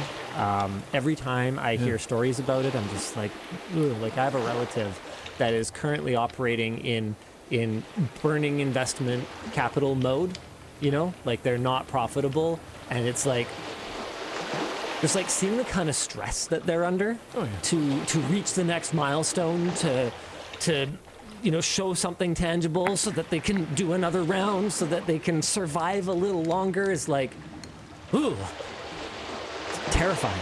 Yeah, it's not. I mean, we went through similar but more different terrifying things, Oh, 100%. I mean, there were definitely times and when, lost various opportunities and stuff. well, yeah. But I would take this road again. Oh, yeah, definitely. Like, we could have, man, It's not always an option for everybody either. no, and it's not. And I think it drives, I think there are cases, I mean, yes, they say, money's the root of all evil, right? And I think there's a lot of truth there. Like, I think even good people have been driven to do very questionable things. Like, okay, if we were on the brink of survival, I was joking with Luke about Dropcoin again, because I saw that stupid, what was it? Dropcoin, its value is going to drop. Yeah. No, that company that came up, rose from the ashes to basically just do like a crypto grift. Enron, that's right, thank you. So I saw, we were looking at the stupid Enron coin, and I was like, Enron coin. this is it's just free money. It's like shooting fish in a barrel. Yeah. If we were not morally opposed to this, like, It just, clearly, repeatedly, over and over and over and over again works. People just make some complete BS coin thing. yeah. People get ripped off on it, and then everyone goes, "Oh my God, how could this have happened?" And it's like, bro, stop. So tell me this: if we were on the brink, would you be more receptive? If I was serious about that, if I was like, okay, what if we just find a way? Because we've talked about this on my show in the past, whether it's like Dropcoin or Linus Coin, or I think we've pitched Rug Pull Coin as a name for it at some point. If we This were on isn't the gonna brink make a of, whole because lot of remember, it's not indices. just me, it's not just you. It's look around. Every person surrounding We're not you, going to make even a whole him, lot. could but be We're going to make just could enough. be gone if we don't survive. If it was down to our survival, would you consider it? Would you consider the VPN? Ooh. With the moral quandary that exists for you, because I'll get you guys caught up. We pretty much developed a VPN. It was ready to go. It was actually pretty good. We killed it. We were proud of it. It works well. We kept using it for a little bit. We don't use it anymore. We killed it because neither Luke nor I were comfortable knowing that at some point we were going to know that someone using the service did some stuff. Even if it's not logged, it's still happening. We could still know. There are ways that we could know. And we would have to say we don't know. It's also pretty much guaranteed. Yeah, I know. Which was the real kicker for me. We talked to a lawyer about it, and the lawyer basically said, whether you factually know or not, you know, because this is what people use this. This is one of the many things, and there are things that are fine, but this is one of the many things. My VPN must not save logs. Yeah, they can still know. Yeah. Because you'll still get notices. delivered to you. Like the encryption. They might not be able to attach it to you, which Yeah. is probably what you want. But that also means that they can't attach these things to other people. So like you can watch your little show and be protected or whatever. But that other person can look at content that I think, you know, in my opinion, morally right people would be horrifically disgusted about the fact that they looked at. And you would know that that's happening on a network that you are supporting. And it's like, man, yeah, I don't want to do that. Yeah, So we bailed out. But man, we ran the numbers, dude. This could be a different world. So, if we were on the brink of survival, knowing that we already exist in a gray area anyway, because it's not like we don't promote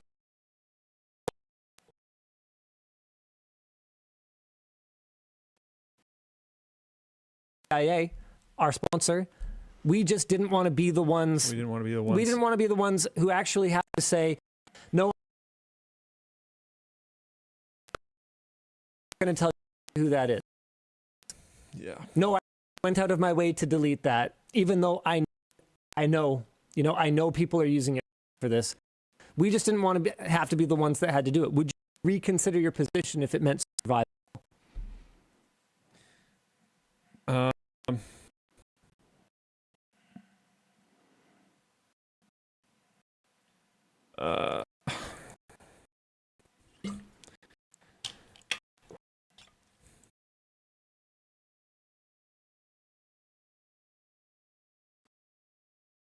He's thinking.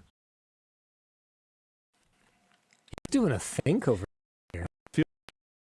On the VPN, Yeah. it's a maybe. Just because it's not like we're making it more accessible for those people. No, really. There's It's already so out there. many out there. That is such a slippery slope. That is a The- very slippery slope. Someone's got to provide the heroin. Yeah, there's a very. Someone's going to do it. And that's I'm just the thinking, thing. like, do we add another VPN to the pile and save 100+ jobs? Like, this is the scenario we're trying to live. Yeah. Do we just? I'm reiterating it for the chat. Yeah. Do we add another VPN to the pile and save 100+ jobs? Do we Or think do we our not and everyone existence, loses do we think PSU circuit is a like net good in the world? And, you know, we're using it to buy carbon net good credits or whatever. If we're using it to buy carbon credits, No, net good. I'm It's a good. joke. I know It's what joke. you mean. I know what you mean. I Net know what you good mean. credits. I'm just saying. So that we can, carbon credits thing. you know, run our VPN or whatever. Like, the world is morally questionable and morally gray. Yeah.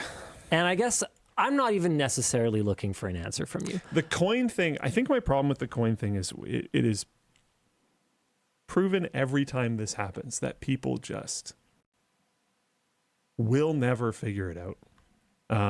So then someone's going to make money off them. But I think that's different. I genuinely think it's different because I don't think there is like, what is the possible benefit of making another, I don't feel like pressing the button, another crap coin? Oh, the possible benefit is gambling. Yes, Like which Top Gear 1224 on the I float am plane chat exclusively says, against. the reason these cryptocurrency scams continue to perform is simple. I bought over $1,000 of Doge when it was 0.0002. I sold at 0.001. If I held until 0.75, multimillionaire. It's that chance that drives people to gamble hard. And that's it. Yeah. It's that simple. Important reminder to call this as hypothetical. Man, I don't disagree with you, Bixby. We probably should say yet again that this is hypothetical. Yeah. But I would also I'm appreciate fucking if trapped people in this just steam compressor. relaxed. It's so obvious. You're not wrong. You're not wrong at all. That was a good call out. I should have just done that. Thank you. I appreciate it. But I really wish you weren't right. I'm like It's fucking ridiculous. trapped in I'm there. so I couldn't tired. leave. What are you saying? You don't want to be like canceled again? Yeah, kinda. Just like to chill for 1 week. I got like anxiety because it was Friday morning, and I was like, wait, when's the world gonna fall? The world hasn't started falling yet. I need to be stopping the world from falling. How do I do that if I don't know what's happening? And then... Oh, you just needed to be briefed on all the tariff stuff. Then you would have known the world was falling. Yeah, fair enough. Yeah, I guess it's just a different form No, of we were falling. at the point where it looked like in order for us to ship into the States, and it is a really good thing that we delayed our shipments, that we stopped pushing out the door, because if we had... You would have been hit by because the exemption wasn't through yet or whatever? Well, I don't think anyone knows exactly how it would have gone.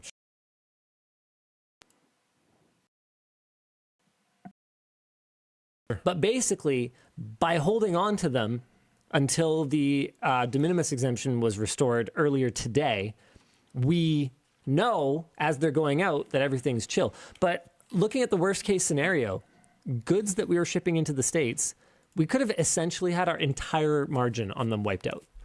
Or you guys could have seen retail prices as high as, I believe the numbers they were throwing around at me was like 35 to 40% higher or something like that. Like way. Because of the stacking, because of the tariff from China, then the tariff from us, then the de minimis going away, everything. Not quite like compounds. that, but basically. I don't have full understanding. Yeah, multiple factors stacking on top of each other. Yeah. Really yikes. And to add another thing to the coin conversation. Sure. I think I was telling you about this yesterday. I've heard I'm gonna screw up the quote, so I apologize. But I've heard a quote from CoffeeZilla that is something along the lines of like, ironically, scamming people is still scamming people. Okay, crazy pitch. It's like, and you yeah. know this is coming because we've talked It's about true. it already. Oh no. Oh no. What if we collaborated with CoffeeZilla on the most ethical coin? How do we possibly make 'Cause, like, an ethical? Does I do wonder, like, is there a line there? Like, can you make? Because I pointed out to Linus. Linus had never heard of this. I pointed this out to Linus. G-Dub says, "Scam me, daddy." Well, I pointed out fart coin. Yeah. Do you mind if I throw up your laptop? I'm still loading it. Yeah, but, for sure. It's down 7% in 24 hours. Yeah, throw Here you it. go. All right.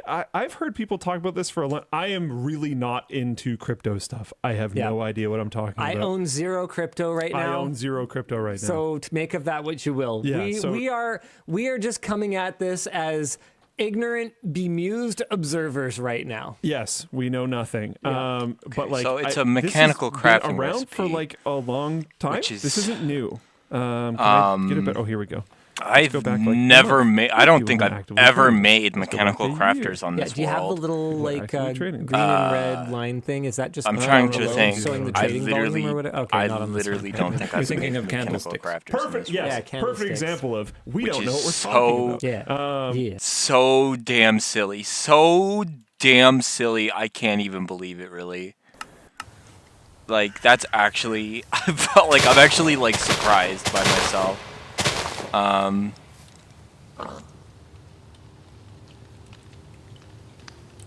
Thankfully, I only need 2, but yeah, that's gonna require this whole thing. Brass casing and electron tubes. Which is gonna require polished rose quartz. Which is gonna require rose quartz.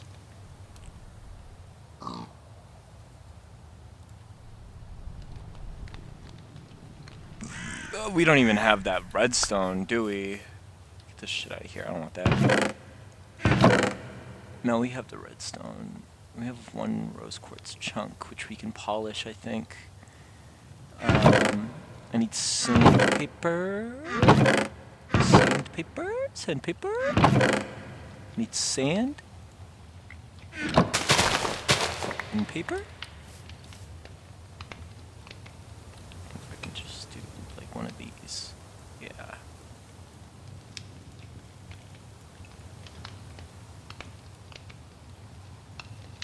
No, that's not what I wanted, but alright. It just made I didn't even know that was a thing, but alright. Cool, good to know.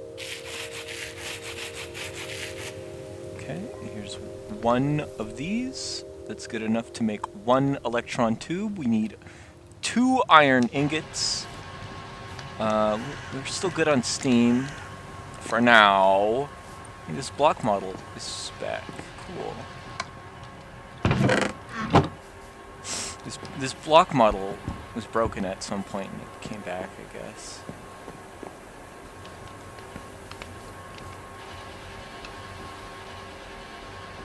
It's the damn slowest machine of all time. Oh yeah, oh yeah, oh yeah.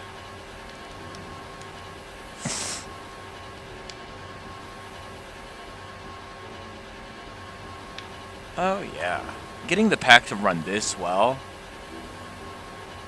I don't know why that's broken, but it's pretty good.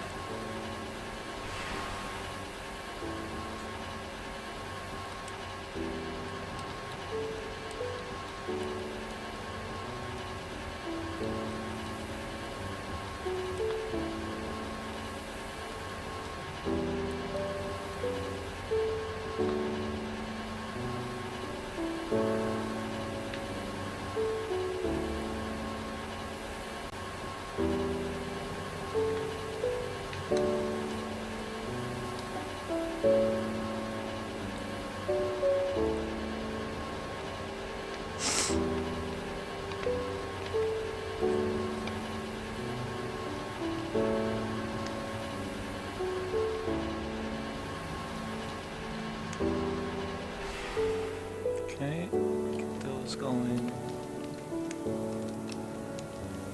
Get these in here. And one of these is just this. And now for the hard part. The brass. There's a chance we could have some brass in here. I wouldn't count on it though. Really would not count on it. Take one of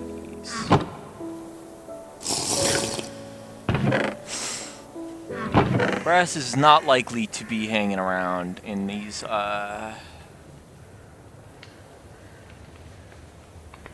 chests.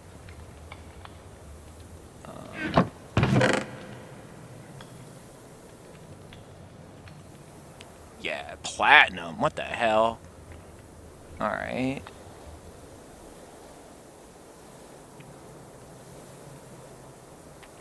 So we need brass.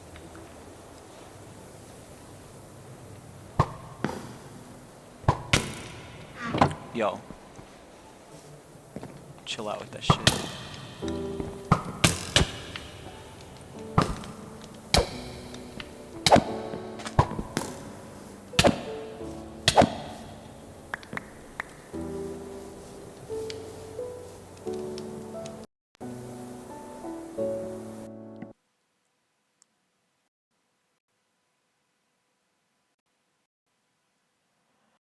Okay, so the memory cleanup mod has to go. Whenever it cleans up whenever it triggers a Java garbage collection, it fucking freezes and kills the sound engine. So it's gonna be the next. The latest is removing the memory sweep mod.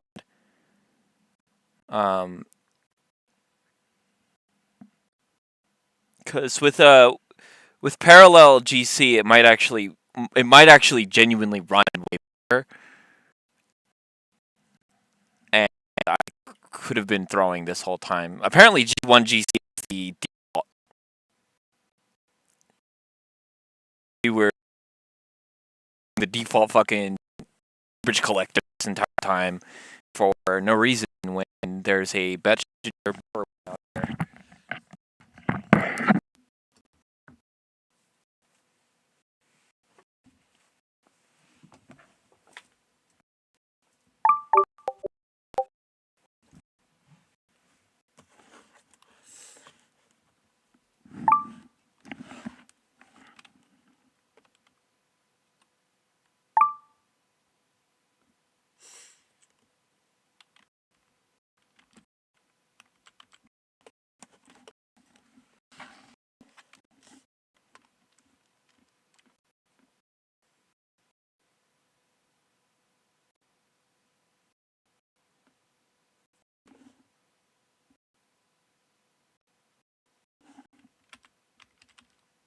Can I have my mouse, please? Fucking Christ.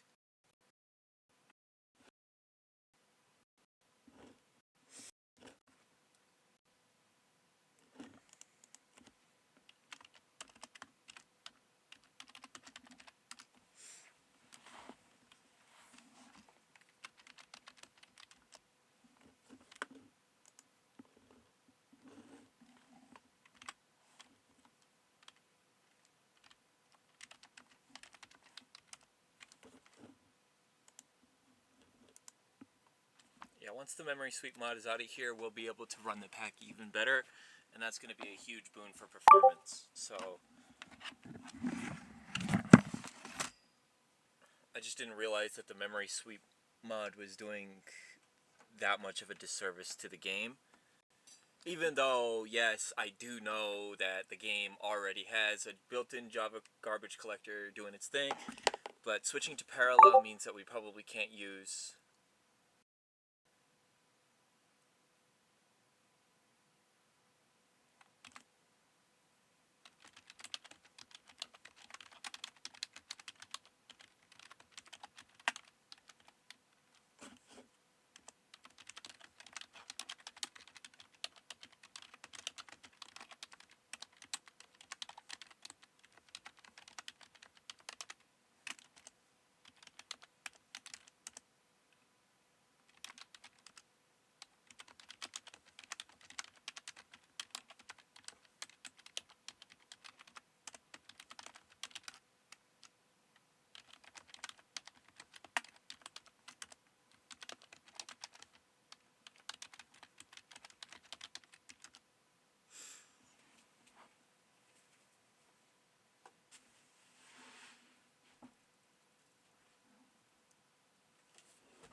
cold as fuck.